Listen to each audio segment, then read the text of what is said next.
Talk, if you would, about this, because there's no CEO, there's no entrepreneur. This is our world. There's no leader who's gotten to where they are without battle scars, bumps and bruises, countless along the way, right? We've been thrown under the bus. So when someone does that, when someone lets you go and fires you, when someone does some kind of assassination attempt on you at work because they don't like you or they disagree with your politics, how do you have unconditional acceptance of that other person? That's a great question. And in fact, that's the second prong in the triad of unconditional self acceptance, unconditional other acceptance, and unconditional life acceptance. And as I said earlier, with the three main demands, I must, you must, and life must, that causes emotional problems. The solution is unconditional self acceptance, unconditional other acceptance, and unconditional life or acceptance of my situation. And the way to get over that with unconditional other acceptance involves looking for your must, looking for your should, cherchez le must, cherchez le should, and questioning, challenging it, and contradicting it.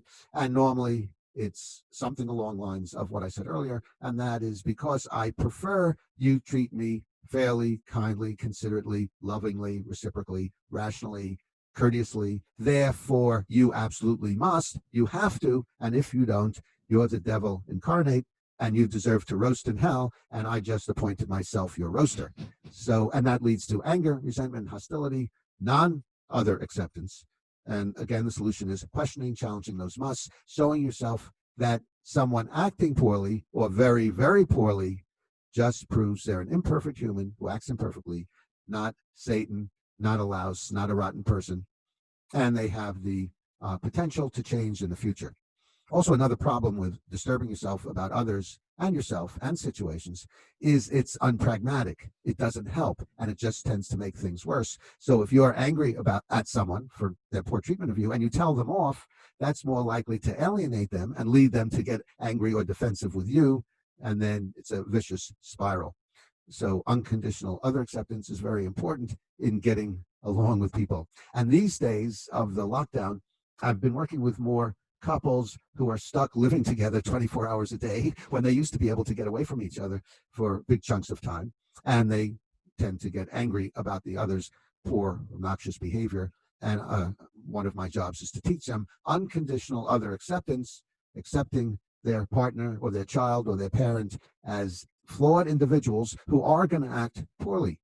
So one way to deal with this is to recognize we all have our individual nature. So if your partner drinks too much in your estimation, then rather expecting them to turn over a new leaf on a new day, it's important for unconditional other acceptance to see that this is in their nature. They tend to drink too much in your estimation. So eating yourself up inside about it or with anger doesn't help.